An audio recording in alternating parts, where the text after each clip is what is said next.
இது என்னோட 85th exam. அதாவது என்ன அப்படின்னா எஸ்எஸ்சி, ரயில்வே அண்ட் பேங்கிங் எல்லா டோர்ஸையும் நான் தட்டினேன். நம்மள ஏதோ கடவுள் மாதிரி ட்ரீட் பண்ணுறது வந்து எனக்கு ரொம்ப பிடிச்சிருந்துச்சு. அந்த ஃபீல் வந்து ஒரு செமையாக இருந்துச்சு. அது சொல்கிறதுக்கே ஒரு நல்லாயிருக்கும். சாக்சன் சாரை தான் சொல்லணும்.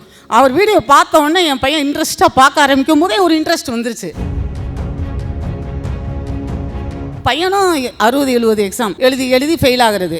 வீட்டில் எல்லா சொந்தக்காரங்களும் திட்டுறது. அங்கே உள்ள அட்வொகேட்ஸ்லாம், மேடம் அவங்க பையன் பாஸ் ஆகலை, நீங்கள் தான் பாஸ் ஆகிருக்கீங்கம்பாங்க.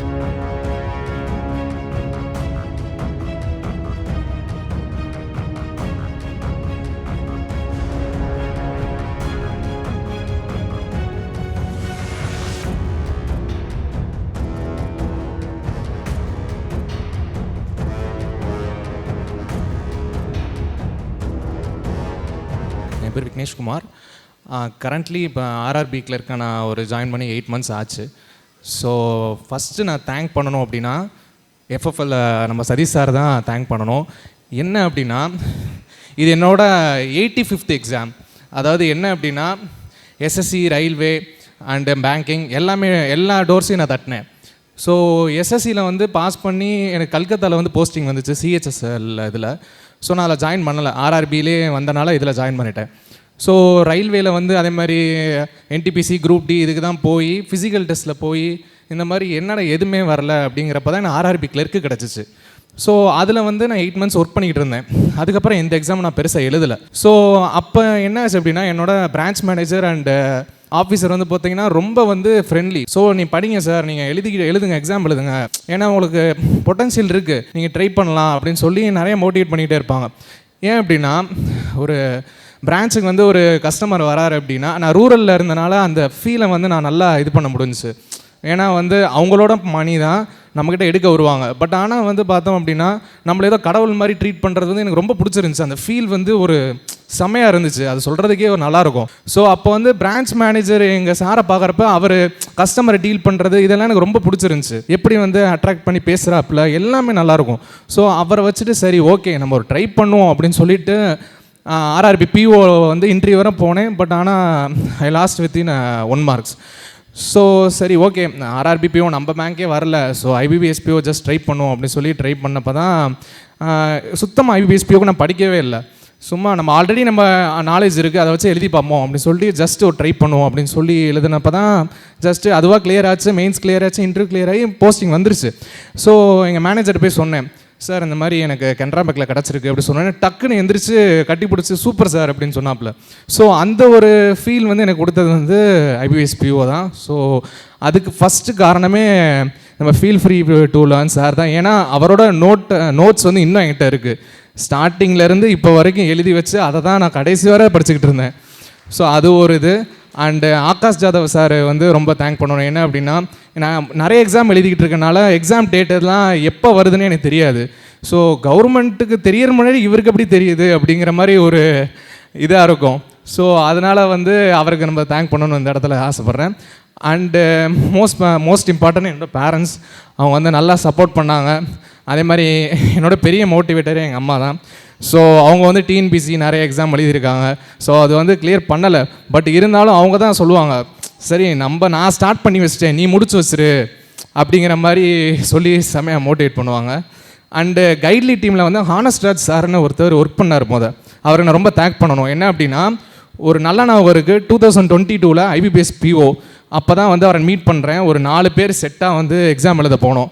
அப்போ அவர் தான் எனக்கு கைட்லி இன்ட்ரடியூஸ் பண்ணி வச்சார். சார் கைட்லி வந்து நல்லாயிருக்கும், நீங்கள் வந்து பிடிஎஃப் கோர்ஸ் வாங்க அப்படின்னு சொல்லி இன்ட்ரடியூஸ் பண்ணார். ஸோ அந்த 4 பேருமே இப்போ வந்து ஒவ்வொரு இதில் வந்து ஆஃபீஸராக இருக்காங்க. அவர் வந்து இப்போ ஆர்ஆர்பி எங்கள் இதிலே வந்து ஆஃபீஸர் ஆனார். ஸோ வந்து அவருக்கு தான் ரொம்ப தேங்க் பண்ணணும். ஏன்னா அவர் தான் எனக்கு கைட்லி இன்ட்ரடியூஸ் பண்ணி வச்ச ஆள். ஸோ ரொம்ப தேங்க்யூ. அண்டு ஃப்யூச்சர் பேங்கர்ஸுங்க நான் என்ன சொல்லிக்கிற விரும்புகிறேன் அப்படின்னா, நீங்கள் வந்து பாஸ் பண்ணிட்டீங்க, ஒரு பர்செப்ஷன் இருக்கும் உங்களுக்கு. பேங்கிங் வந்து ப்ரெஷரு, டார்கெட் ஓரியன்ட் அதான் இருக்கும். நீங்கள் வந்து நம்ம பாஸ் பண்ண பிறகு இதை யோசிப்போம், என்ன நம்ம சமாளிச்சிடலாமா அது இதுன்னு இப்போயே மைண்ட் செட் சில பேர் ஓடிக்கிட்டு இருக்கோம். உண்மையிலே சொல்கிறேன், கன்ஃபார்மாக நம்மளால் பண்ண முடியும். ஏன் அப்படின்னா ஒரு பேங்கிங்குள்ள ஃபீல் அந்த ஒரு ஆரா வந்து ஒரு நல்லாயிருக்கும், உங்களையே வந்து வேலை பார்க்க வச்சிரும். ஸோ ஃபைனல் நான் என்ன சொல்ல விரும்புகிறேன்னா, being busy is blessing. Thank you.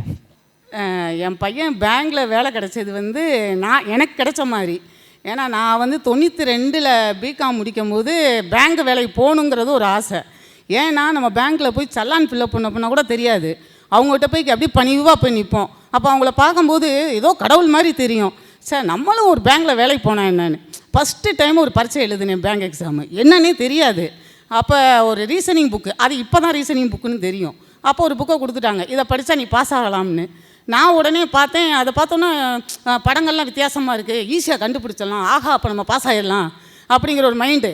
உடனே வேகமாக கண்டுபிடிச்சிட்டு எங்கள் அப்பாட்ட போய், எப்பா நான் நல்லா கண்டுபிடிக்கிறேன், என்னை உடனே வந்து பேங்க் எக்ஸாமில் நான் பாஸ் ஆகிடுவேன் அப்படின்னு. அப்போ நீங்கள்லாம் வந்து படிச்செல்லாம் நீ எல்லாம் போக மாட்டோமா, அந்த என் தம்பி வந்து ரயில்வேயில் படித்தார், அவரை தான் நாங்கள் இதாக போகிறோம்னு சொல்லி ஏதோ ஒரு கோச்சிங், அதாவது ஒன்று தான் இருந்தது, அதில் சேர்த்து பாஸ் ஆகி பையன் பாஸ் ஆகிட்டார். ஆனால் எங்களுக்கு வந்து பேங்க் எக்ஸாம் எனக்கு ரொம்ப நாள் கனவு. ஆனால் ஒரு நாள் கூட அதுக்கான மோட்டிவேஷன் கிடையாது. ஆனால் இப்போது இந்த ஜெனரேஷனை பார்க்கும்போது ரொம்ப மகிழ்ச்சியாக இருக்குது. ஏன்னா நிறைய மோட்டிவேஷன், எது எடுத்தாலும் பையன் ஃபஸ்ட்டு பேங்க் எக்ஸாம் எழுதணும், நம்ம பையனுக்கு இன்ட்ரெஸ்ட் இருக்கணுமே நான் பயந்தேன், என் ஆசையை அவர் நிறைவேற்றணுமேனு. ஆனால் ஃபஸ்ட்டு டைம் வந்து சாக்சன் சாரை தான் சொல்லணும். அவர் வீடியோ பார்த்த உடனே என் பையன் இன்ட்ரெஸ்ட்டாக பார்க்க ஆரம்பிக்கும் போதே ஒரு இன்ட்ரெஸ்ட் வந்துருச்சு. அதுக்கப்புறம் மோட்டிவேஷன் கொடுப்பாரு. அப்போ என்கிட்ட வந்து காட்டுவேன், அம்மா பார்த்தீங்களா சார் எப்படி சொல்கிறாரு, அந்த ஆதித்யா சார் வந்து இப்படி சொல்கிறாரு, இதெல்லாம் சொல்லும்போது எப்போ எனக்கு ரொம்ப சந்தோஷமாக இருக்குப்பா. எங்கள் காலத்தில் அதெல்லாம் இல்லை. இப்போ எவ்வளோ சேனல் எவ்வளோ எடுக்கிறாங்க, உங்களுக்கு நல்ல ஆப்பர்ச்சுனிட்டி, இதை மிஸ் பண்ணிடாதேன்னு. நிறைய அவர் சொன்ன மாதிரி ஏதோ ஏஜுக்குள்ளே வந்து 100 எக்ஸாமுக்குள்ளே எழுதணும் அப்படின்லாம் சொன்னாராம். பையனும் 60-70 எக்ஸாம் எழுதி ஃபெயில் ஆகிறது, வீட்டில் எல்லா சொந்தக்காரங்களாம் திட்டுறது. நான் வந்து ஹைகோர்ட்டில் வந்து டெம்பரவரி ஜாப்பு டைப்பிஸ்ட்டு. அப்போ நான் அங்கே போய் சொல்லுவேன், என் பையன் பேங்க்கில் பாஸ் ஆகிடுவேன் சார், என் பையன் பாஸ் ஆவேன் சார்னு. ஆர்ஆர்பி கிளர்க்கில் வந்த உடனே போய் எல்லாத்துட்டையும் போய் சொன்னேன். அங்கே உள்ள அட்வொகேட்ஸ்லாம், மேடம் அவங்க பையன் பாஸ் ஆகலை, நீங்கள் தான் பாஸ் ஆகிருக்கீங்கம்பாங்க. கடைசியில் இவன்ட்ட சொன்னேன், தம்பி இதோட விட்டுறாதப்பான்னு. இல்லாமல் 1 இயருக்குள்ளே நான் வந்து பிஓ ஆகிடுவேன்னாரு. அதே மாதிரி இப்போ 8 மாதம்தான் பிஓ ஆகிட்டார், கனரா பேங்கில் ஆனார். எனக்கு வந்து இப்போ ரொம்ப சந்தோஷம். ஏன்னா அந்த சேனலில் ஆரம்பித்து படித்து சதீஷ் சாருக்கு ரொம்ப நன்றி சொல்லணும். இது வந்து மேனேஜர் ரூமுக்குள்ளே உட்காந்துருக்காங்க பாரு, அந்த மேனேஜராக நீ ஆகணும், எனக்கு பிஓவை விட நீ மேனேஜர் ஆகிடணும், 40 வயசுலலாம் நீ ஜிஎம் ஆகணும். ஏன்னா என்னுடைய வெறி அப்படி, நம்மளால் அச்சீவ் பண்ண முடியலை, நம்ம பிள்ளைங்க வரணும் அப்படின்னு. ஆனால் இன்றைக்கி இந்த சேனல் ஆரம்பித்த இந்த சார்லேருந்து எல்லாத்துக்கும் நான் நன்றி சொல்கிறேன். நம்ம பிள்ளைங்க எல்லாருமே இன்றைக்கி பாஸ் ஆகிருக்கிறத பார்க்கையில் எனக்கு ரொம்ப சந்தோஷம். ஏன்னா நான் பாஸ் ஆன மாதிரி ஒரு ஃபீலிங். எல்லாத்துக்கும் நன்றி. என் பையனை பாஸ் பண்ண வச்சதுக்கு ரொம்ப நன்றி. சதீஷ் சாருக்கு நன்றி. Thank you sir.